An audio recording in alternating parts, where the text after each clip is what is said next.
Hello guys! Welcome back to my channel. So this is Pong, your sunflower psychologist. And for today guys, meron naman tayong bagong video. And for today's video, mag-a-unbox tayo ng isang bagay na talagang pinag-ipunan ko naman talaga. At for the longest time, I've been wishing to have this gadget so that I could have good videos and para ma-motivate pa ako lalo mag-upload ng mga bagong videos dito sa channel ko. And so hindi ko napapatagalin pa. So before anything else, I'd like to invite you all to please subscribe on my YouTube channel. Please click the subscribe button and of course the bell button beside it so that you will be notified on my future uploads. So if you are ready, please keep on watching.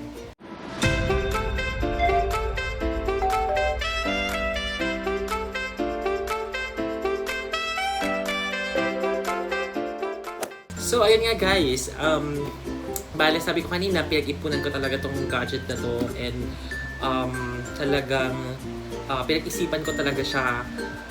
For this video, hindi na ako magiging technical or magiging specifics doon sa mga features ng camera.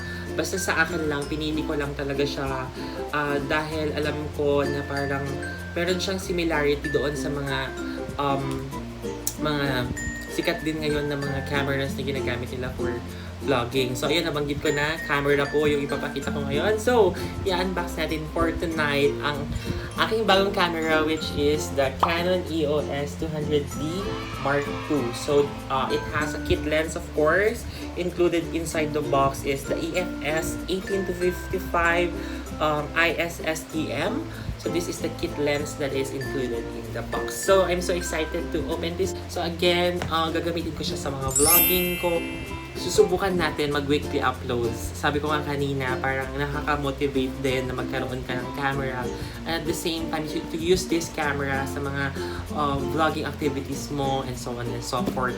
So, ayan, napapatagalan naman tayo. So, just to give you an idea guys, kung saan ko siya nabili. Siyempre, share ko na din yung experience ko kung paano ko siya na-acquire. Nag-order ako online. So, sa Santa Delivery ako nag-order. So, this is COD or cash on delivery. So, I bought this one for only 28,600 pesos. So, kung titignan mo to sa market, itong, specifically, itong model na to, EOS 200D Mark II with the lens, aabot siya ng 41,000. So, malaki talaga yung savings mo pag bibili ka doon sa online store na yon, which is the Santa Delivery PH. Actually, hindi na ito yung first time na nabanggit ko yung Santa Delivery dito sa channel ko. Actually, bumili na din ako sa kanila ng lens. So, this one is the lens that I bought from that particular store. Actually, mas nauna yung lens bago yung camera. Kasi I've been wishing to have a good camera because I've been using yung camera din ng friend ko. So, hinihiram ko lang siya and then sinasalpak ko lang tong 50mm or the prime lens doon sa camera na yun. But for tonight, ito yung bida talaga ngayon. This is the EOS 200D Mark II. So, actually, sabi ko kanina, meron siyang katulad na camera eh. Actually, sa mirrorless line siya ng camera, which is the M50. Halos pareho sila ng specifications. Actually, 4K, it can shoot 4K. 24.1 megapixels din siya. Actually, may vari-angle LCD na din siya. Ibig sabihin, naiikot mo na din yung kanyang screen. May Wi-Fi and Bluetooth capabilities na din siya. And of course, dual face cell CMOS AF. And then of course, yung processor niya, Digic 8 na din. So, hindi ko na-explain yung mga yun guys. Basta explore nyo na lang later on. This video is just dedicated for unboxing, and so I just wanna share to you guys kung ano yung experience ko while transacting doon sa Santa Delivery. So again, 28,600 lang po yung aking nagasto para sa camera na ito. But of course, malaki-laki na din siya. Kung tutukusin, mag-30K na din. Pero malaking bawas na din kasi from 41 na SRP, this is brand new, and I think ayun, I think nakamura ka talaga eh. So mga more or less 9 plus, not sure, basta 41,000 i-minus nyo na lang guys.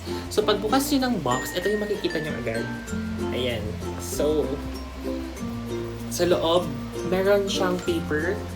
This one. Katulad din ng lens na bili ko nung una, meron siyang warranty paper which contains of course the serial number ng camera and then the lens. Of course, you have to write in here of course your details and the card validity date. Ibig sabihin, kailan lang siya pwedeng gamitin. Itong specific na card na ito. So, ibig sabihin, pagka card validity date, doon mo lang siya pwedeng ibalik or hanggang doon mo lang siya pwedeng ibalik kung sakali man may factory defect yung iyong nabaling camera.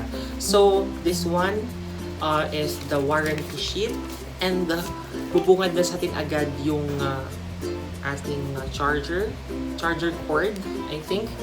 And meron siyang 3 prong. So, ibig sabihin, kailangan ko pa ng na adapter and of course the manual. So nakalagay dyan sa manual na hindi naman talaga natin binabasa pero na-include din siya para at least ma-orient din tayo or magkaroon din tayo ng ideya kung paano natin siya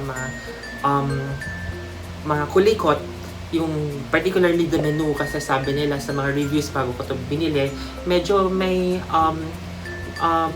actually for beginner camera siya or for beginner siya pero kung tutuusin daw, yung camera mismo, komplikado din daw siya compared sa mga naunang version ng mga cameras na hindi Digic 8 yung kanilang processor. So, ang tawag sa ibang bansa, or particularly sa United States, ang tawag dito sa camera na to is Rebel SL3. So, EOS Rebel SL3. Meron ding mga bansa na kung saan ang tawag sa camera na ito, EOS 200D2, ay Kiss Extend. So, EOS Kiss Extend. So, nakalagay naman dyan sa taas. So, kung makakabili man kayo ng camera na yan yung nasa mismong model or yung pangalan ng model ng camera, pare-pareho lang naman sila ng features. So, this is the manual. And yun lang sa taas.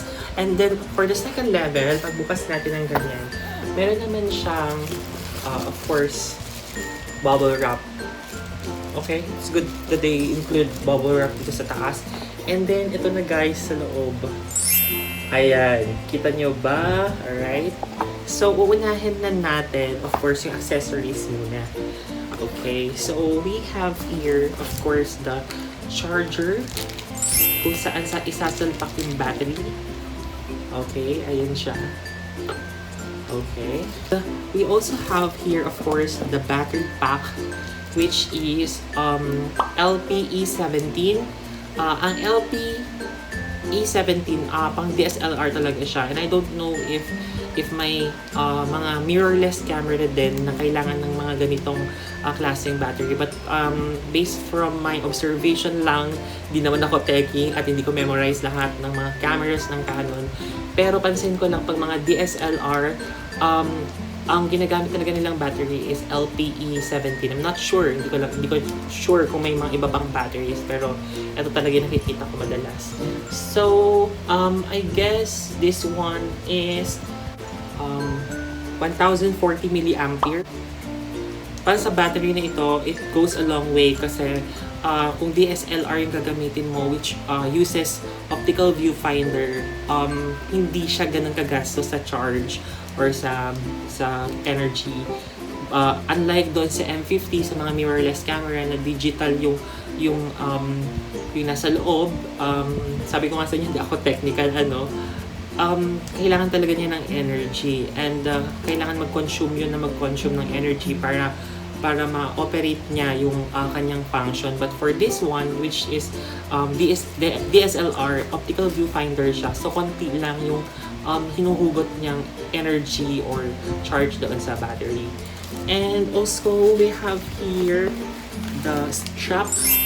This one is the strap and I'm so excited to use this one. Pero later on, pagka syempre mag-worn out din ito, titingin din ako ng mga third party na mga strap or neck strap para at least mas maging personalize yung ating DSLR.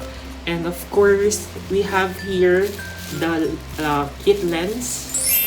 This one is the kit lens. Ayan. So, naka-bubble wrap din siya and it has here the serial number and then sa loob meron siyang plastic.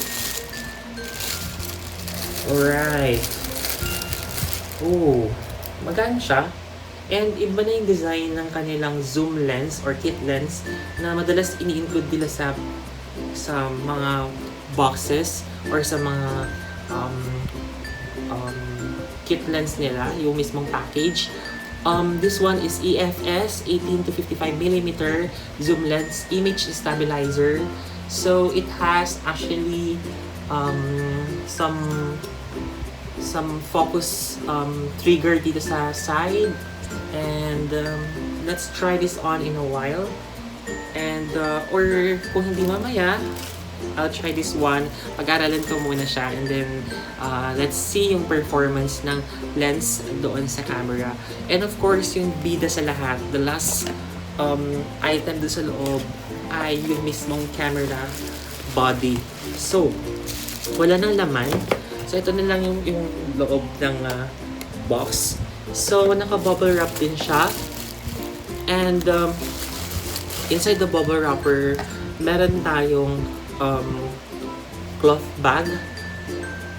And doon sa loob niya, meron tayong, of course, yung camera body na very, very light. I didn't expect na ganito siya ka-light. But I don't know kung gaano siya kabigat pag meron na yung battery sa loob plus the lens.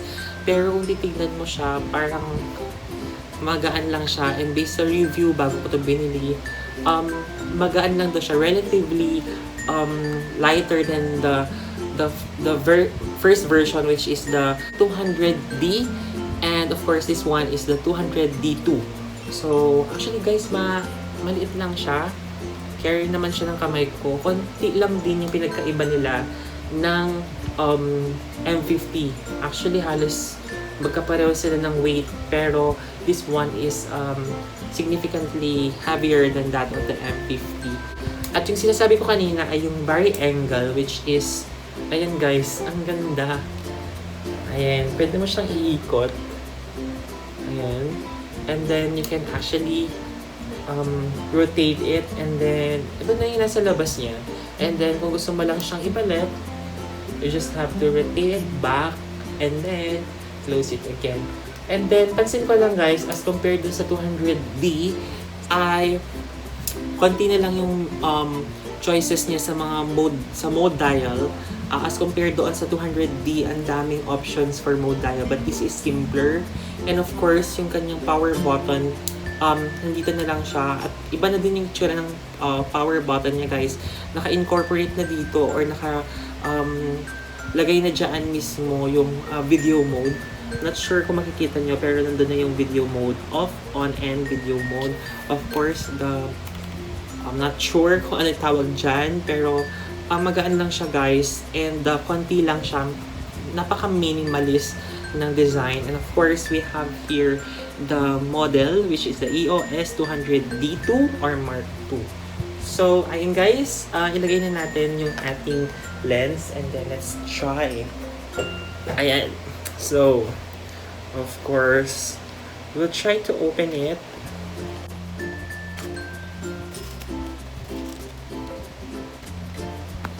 May marka naman siyang white guys, so itatapat nila siya doon sa white na marka doon sa mismong lens or doon sa mismong body ng camera. And then you just have to twist it facing the camera. Alright, of course, alright. Okay. Bumigat siya on tap, pero hindi siya ganun kabigat. Okay? And then let's place, of course, the battery of the camera. I'm gonna be using this camera for beauty vlogs and, of course, some informative vlogs about Psych. And I'm so excited to use this camera kasi I've been really wishing to have a good quality videos, yung maganda yung resolution. Kasi ang ginagamit ko na ngayon is yung phone ko, which is the iPhone 10. At minsan, napupuno na yung camera ng phone ko. So, sabi ko sa sarili ko, I need to buy a camera. Parang reward na din siya sa akin. So, ayun guys, na ilagay ko na yung mismong battery. Actually guys, pag bumili pala kayo sa Santa Delivery, wala siyang kasamang bag. It's just the box containing all the accessories na meron dun sa loob. At sa Santa Delivery guys, sasabihan ko kayo, pwede nyo silang i-chat sa kanilang Facebook page. I'm gonna link down below yung kanilang store. And they accept COD or cash on delivery. And then, kung ako sa inyo, bigyan ko na lang kayo ng tip. Kung malapit lang naman kayo sa mga LBC, may mga LBC outlet kayo dyan, or malapit kayo dyan sa mga LBC hub, I think mas magandang doon na lang kayo magpadala kasi mas convenient siya. Sa akin kasi, para mas safe at para sure na makukuha ko siya kasi manggagaling pa akong office, ang request ko doon sa seller, which is the Santa Delivery, ipadala na lang siya sa LBC, which is found dun sa mall. Meron kasi silang outlet dun sa mall wherein pwede ko lang siya makuha kahit after office hours. Ngayon kasi pandemic, medyo mahirap na din mabilis na din mag-close yung mga stores and yung mga outlets ng katulad niyan, LBC and other stores, ganyan. Kaya pinili ko na lang siya kasi late naman sila nagko-close. So ayan, nakuha ko naman siya ng maayos. And then doon sa box, malaki yung box kung saan nilagay.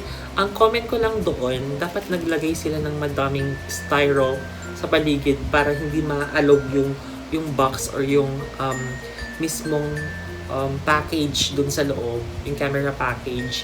Kasi doon sa loob ng box, medyo wide pa yung space doon sa loob. Dapat naglagay sila ng mga pangbara para at least hindi siya mag-shake, just in case lang. So, just a suggestion lang naman. Just in case you will buy later on, pakisabi na lang doon sa seller na ito yung request nyo, and so on and so forth. Pero luckily, and good to know na safe naman na dumating yung camera kasi wala naman ako nakikita ng damage. So, naglagay na din ako dito ng memory card kasi ito yung memory card na ginagamit ko doon sa mga previous cam ko kasi I had my Nikon before, Nikon D3100, and that's a really good camera and very very sturdy camera talaga ang Nikon, but I'm gonna give it a try for Canon. And yeah, let's see how it performs. Okay. Oh.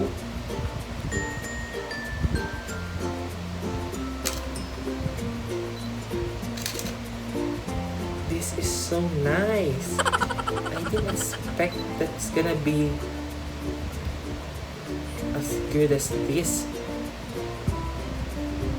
Ang clear ng screen and very crisp, and you have a lot of options guys. Akala nyo lang simple yung camera, but Digic Ink is very very nice. Actually medyo matigas na yung okay, pag-aaralan ko pa siya guys. Ayan, so ang cool. Okay. Okay, the zoom lens is really really good. Ganda yung zoom lens niya. Alright, and of course, I'm loving the fact na magaan lang siya as compared sa mga ibang mga videos. And of course, sabi dun sa camera, meron siyang image stabilizer. So let's see kung magiging effective yung image stabilizer pagdating na sa mga videos later on na gagawin ko. And what is good about it is it's you can rotate the of course this one, and then it has eye tracker as well, so that it can track your face basta itap mo lang yung mismong screen para ma-focus ka. And I really really love the shape and everything about it. I'm so in love with this camera. I'm gonna explore more about the features of this camera, especially Sony Digic 8 siya, which is an advanced processor para sa mga Canon. And ayun guys, I hope you enjoyed this video. Ang gagawin ko lang naman talaga ngayon ay mag-unbox. And of course, to share to you guys yung presyo, saan pwedeng bilhin, and of course, saan pwedeng ipadala kasi very important yon. And what you gonna be expecting doon sa box. May mga nababasa din akong mga comment guys na may mga camera na hindi binibigay yung battery. Hindi siya included doon sa box kasi sabi nila, pagka naka-store yung mga cameras nila, yung mga to be sold na mga cameras pa lang nila, hinihiwalay yung mga battery. So, tip ko lang guys, pagka mag-chat kayo doon sa Santa Delivery, make sure na i-chat nyo sila, sabihan sila na don't forget to include the battery doon sa loob ng box. And of course, everything na pinakita ko sa inyo kanina, the neck strap, of course, the charger. May mga magkakaiba kasi yung mga charger, depende sa country kung saan siya nagawa. This charger cord, and of course, the charger itself, and the lens, the camera body, the battery pack. It should have this cap in here. And wala siyang bag guys, wala naman siya kasamang bag kasi napakamura lang ng camera. Katulad ng sinabi ko sa inyo, ang SRP nito 41 plus. Pagbibilhin nyo siya small, pero dito sa Santa Delivery, if you wanna save, doon na lang kayo sa Santa Delivery because you can only buy this one for only 28,600. So, ayun guys, thank you again for watching.